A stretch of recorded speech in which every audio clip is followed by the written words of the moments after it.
रहीम। अब देखे review exercise number 5 को क्या करेंगे, डिस्कस करेंगे।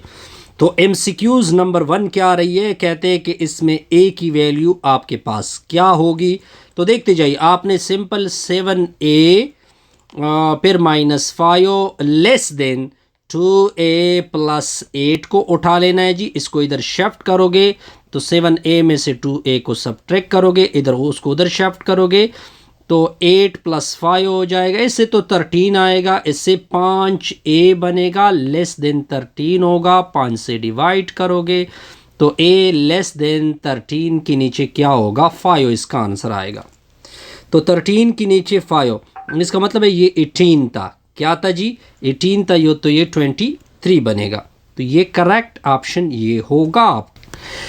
अब जाएंगे एमसीक्यूज नंबर 2 की तरफ। क्या लिखा हुआ है, 5 - 3/4 y लिखा हुआ है, लेस आर इक्वल टू 6 लिखा हुआ है। ये +5 उधर शिफ्ट होगा तो ये क्या होगा, माइनस हो जाएगा ना, बिल्कुल। 6 - 5, 6 - 5 से 1 आएगा, 4 उधर मल्टीप्लाइड होगा, -3 y हो जाएगा, लेसर इक्वल टू 4 होगा। फिर जब -3 से डिवाइड करोगे तो ये ग्रेटर हो जाएगा, ग्रेटर आर इक्वल टू हो जाएगा, तो इधर 3 आएगा।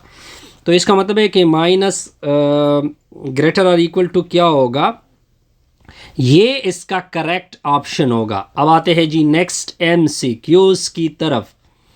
नेक्स्ट एमसीक्यूज क्या होगी, अब वो देखे। आगे क्या लिखा हुआ है जी, 1/x लिखा हुआ है, फिर लेस देन 1/y लिखा हुआ है। अब अगर मैं इसको उल्टा कर दूं तो ये x होगा, अगर इसको उल्टा कर दूं तो y होगा। ये लेस है तो ये किस में चेंज होगा, ग्रेटर में। तो x is greater than y। तो करेक्ट ऑप्शन आपका ये नजर आ रहा है जी, बिल्कुल एग्जैक्टली। अब आते हैं जी इसकी तरफ जाते हैं जी। पहले 4 इधर शिफ्ट होगा तो 5 के नीचे 2, साथ में y, 19 से 4 सब्ट्रैक्ट होगा, इससे आ गया 15। 2 उसके साथ मल्टीप्लाइड होगा तो 30 बनेगा, और 5y इक्वल टू 30 होगा। 5 × 5, 5 × 30 होता है। करेक्ट ऑप्शन ए आपका बनेगा। अब आते हैं जी नेक्स्ट एमसीक्यूज की तरफ, वो देखते जाइए। ये -a इधर शिफ्ट होगा, 7 उधर शिफ्ट होगा, तो 6 में से 7 होगा, ग्रेटर देन +a बनेगा, इससे -1 आएगा, ग्रेटर देन a बनेगा। तो a -1 is greater than a, यानी -1 ग्रेटर है a से, तो इसका मतलब है कि a कम होगा -1 से। तो ये आपका करेक्ट ऑप्शन है जी। यहाँ तक करेक्ट हो गया जी, बिल्कुल। अब आते हैं जी क्वेश्चन की तरफ जाते हैं। अब आपने इनइक्वालिटी को क्या करना है, सॉल्व करना है। तो नंबर फर्स्ट का सॉल्यूशन देखते जाइए। x के नीचे पहले इसको सॉल्व करते हैं। अब मैं थोड़ा सा तरतीब उल्टा कर देता हूं, पहले इसको सॉल्व करते हैं। आसान सा प्रॉब्लम है। 5 इधर शिफ्ट होगा तो सॉल्यूशन नंबर 3 करेंगे। 5 उधर शिफ्ट होगा तो 15 में से 5 गया। फिर आप अगर इसको कैलकुलेट करोगे तो 2x इक्वल टू 10 होगा। 2 से डिवाइड कर दोगे तो x की वैल्यू 5 आएगी, 5। यहाँ तक बिल्कुल ओके। अब इसके साथ एक और नेक्स्ट प्रॉब्लम भी सॉल्व करेंगे। ये पूरा इसके साथ मल्टीप्लाइड होगा तो 6z + 10 मल्टीप्लाइड होगा, -3 दूने 6z, -10 होगा। अब इसको इधर शिफ्ट करोगे तो ये प्लस, ये 12z होगा। इसको उधर शिफ्ट करोगे तो माइनस कितना होगा, -20 आएगा। फिर आपने 12 से क्या करना है, डिवाइड करना है। तो 2 से डिवाइड कर सकते हैं या 4 से भी डिवाइड कर सकते हैं, तो -5 होगा, नीचे 3 होगा। ये आपका करेक्ट ऑप्शन होगा। अब आते हैं प्रॉब्लम नंबर 1 की तरफ। x के नीचे 5 लिखा हुआ है, -5/3 लिखा हुआ है, लेस देन 3 है। इसको उधर शिफ्ट कर दोगे तो x के नीचे 5 लिखा हुआ है, लेस देन 3 में से 5/3 को 8 कर दोगे, नीचे 1 होगा। अगर मैं इसको कैलकुलेट कर दूं तो x के नीचे 5 होगा, 3 के साथ 1 मल्टीप्लाइड होगा, 3 × 3 = 9 होगा, 9 + 5 हो जाएगा। तो x के नीचे 5 होगा, लेस देन 9 + 5 14 होता है, 14 के नीचे 3 होगा। तो अब ये उधर मल्टीप्लाइड होगा तो x के लिए 14 × 5 = 70 होता है, 70 के नीचे 3 होगा। अगर मैं इसकी सोल्यूशन को लिखना चाहूँ तो मैं लिखूंगा x such that x belong to real number. बस आपने ये वैल्यू डालनी है, and x is less than 70 / 3। ये करेक्ट ऑप्शन है जी। अब आ जाएंगे 1/2x।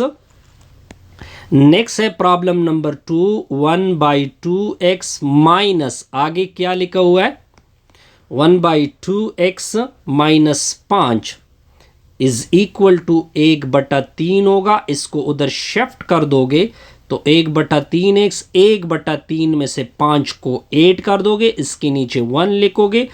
लेफ्ट को आपने कुछ नहीं कहना, इन दोनों को मल्टीप्लाइड करोगे, ये उधर मल्टीप्लाइड, 5 3 15 होता है जी।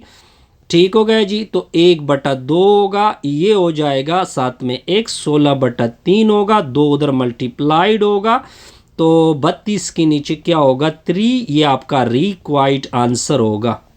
कोई कंफ्यूजन? नो सर, यहां तक कोई कंफ्यूजन नहीं। अच्छा, 1 2 3 4 हो चुके हैं। अब आपने डिस्कस करना है, इस प्रॉब्लम को इधर ही डिस्कस करेंगे। 2z + 8 को कुछ ना कहो, ये उधर मल्टीप्लाइड होगा, 11 × z - 6 होगा। अब आपने 11 को मल्टीप्लाइड करना है, 11z होगा, -11 66 होता है। अब देखते जाइए, 11z इधर शिफ्ट होगा तो 2z - 11z पर लेस।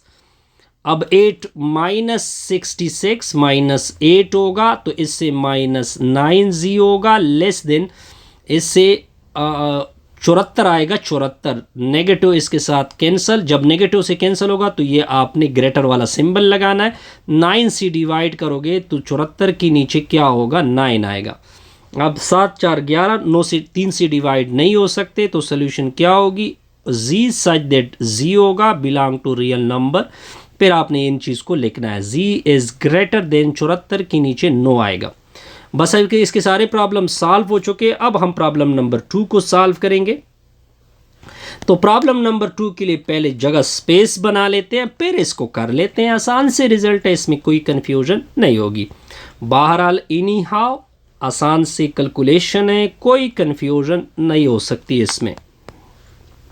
अब आप देखते जाइए, तो क्वेश्चन नंबर 1 उठा लेते हैं। 2y + 5 होगा, डिवीजन में 2 होगा, लेसर इक्वल टू 7y + 17 होगा, नीचे होगा 2 2 के साथ कैंसिल हो जाएगा। 2y + 5 laser equal to 7y + 17 होगा। इसको इधर शिफ्ट कर दे, उसको उधर शिफ्ट कर दे, 2y अपनी जगह, -7y लेसर इक्वल टू 17 में से 5 गया, इससे -5y आएगा, लेसर इक्वल टू कितना आएगा, 12 आएगा, 12।